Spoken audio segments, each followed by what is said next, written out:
तो आज का टॉपिक है हिमनद, जिसको हम लोग हिमानी भी कहते हैं और ग्लेशियर भी कहते हैं। इंग्लिश का इसका नाम जो है ग्लेशियर। ग्लेशियर पहाड़ों पर पाए जाते हैं। क्यों? और ये पहाड़ों पर इसलिए पाए जाते हैं कि पहाड़ों पर ही बर्फ की वर्षा होती है। अधिक ऊंचाई के पहाड़ों पर जैसे जैसे हम ऊंचाई की ओर बढ़ते जाते हैं, वर्षा कम हो जाती है और ठंड अधिक होती है। इसलिए वर्षा जो है बर्फ के रूप में होने लगती है, बर्फ की बारिश होने लगती है। तो ये बर्फ जो है धीरे धीरे जो बर्फ का जो वर्षा होता है, इस पहाड़ की चोटियों पर क्या करती है, बर्फ की एक चादर बना देती है।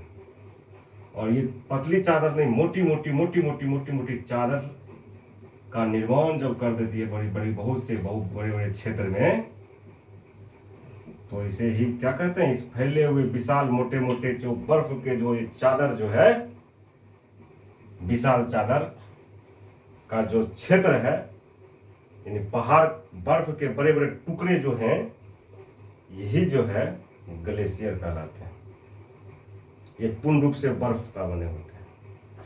और चूंकि अंदर की ओर जितनी अंदर होती है वहां पर उसका घनत्व अधिक होती है, ऊपर की जो होते हैं उसका घनत्व कम होती है, क्योंकि ऊपर से घनत्व कम दबाव पड़ने के कारण जो है धीरे धीरे उसका घनत्व अंदर वाले जो है बढ़ जाती है।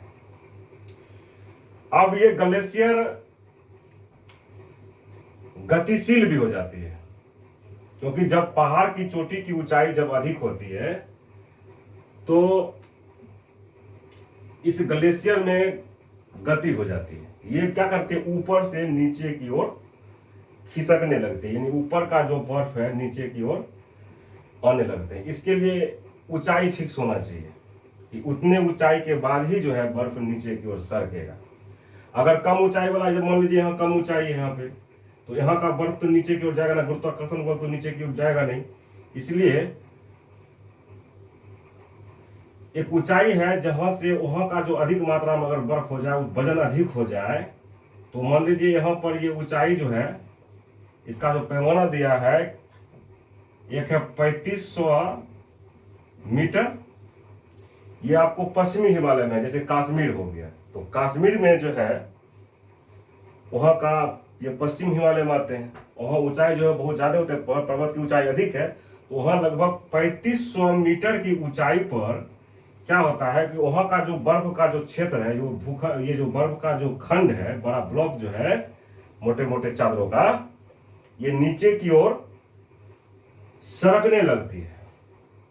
कारण जैसे ही थोड़ा तापमान बढ़ती है तो यहाँ पर जो है, इस मान लीजिए इस जो है कठोर जो है, ये पहाड़ का जो कठोर है और ये बर्फ का जो ये बीच में जो है हल्का सा तापमान बढ़ने के कारण इसको छोड़ देता है और धीरे धीरे ये नीचे की ओर, ये ग्लेशियर नीचे की ओर खिसकना शुरू कर देती है।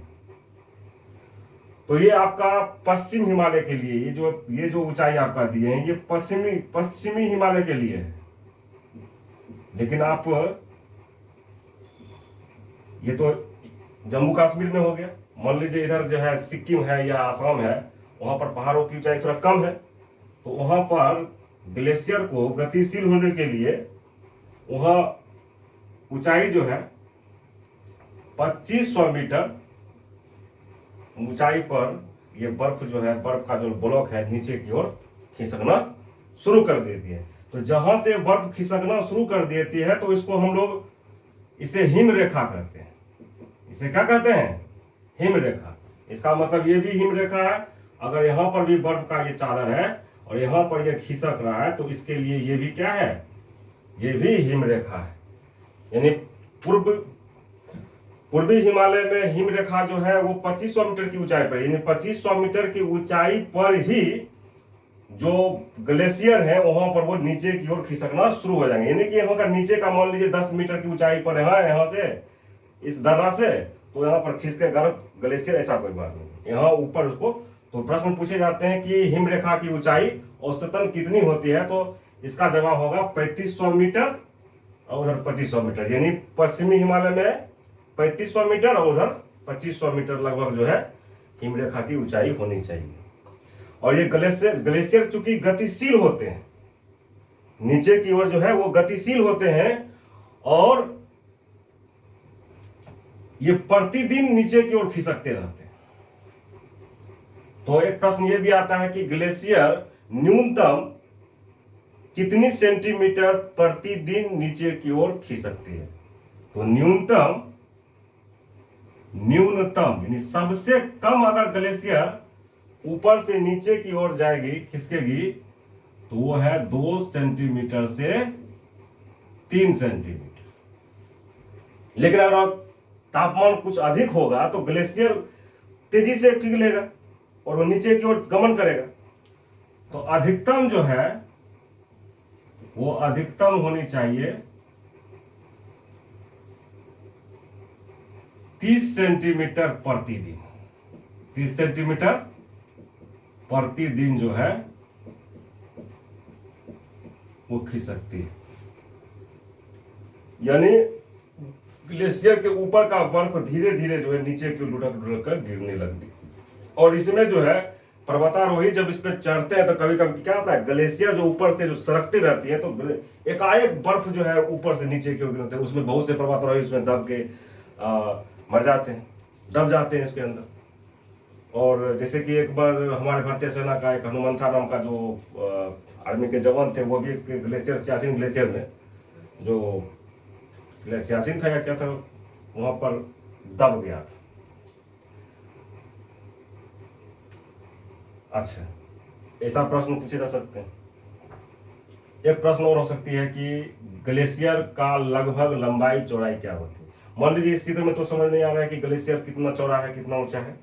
मान लीजिए कि ग्लेशियर यहाँ पर, इसका आकार यहाँ पर थोड़ा सा, या वृत्ताकार भी हो सकती है, आयताकार या वर्गाकार, मान लीजिए किसी का आकार का हो सकता है।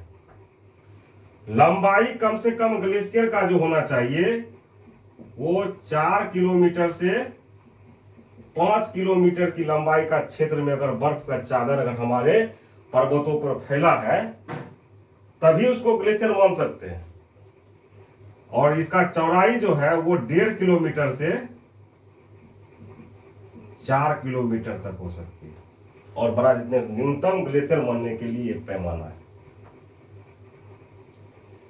तो अगले वीडियो में मैं ये बताऊंगा कि भारत में कहां कहां पर कौन कौन से ग्लेशियर हैं और किस राज्य में हैं और किस पर्वत पर है। इसके लिए अगले वीडियो का इंतजार करें।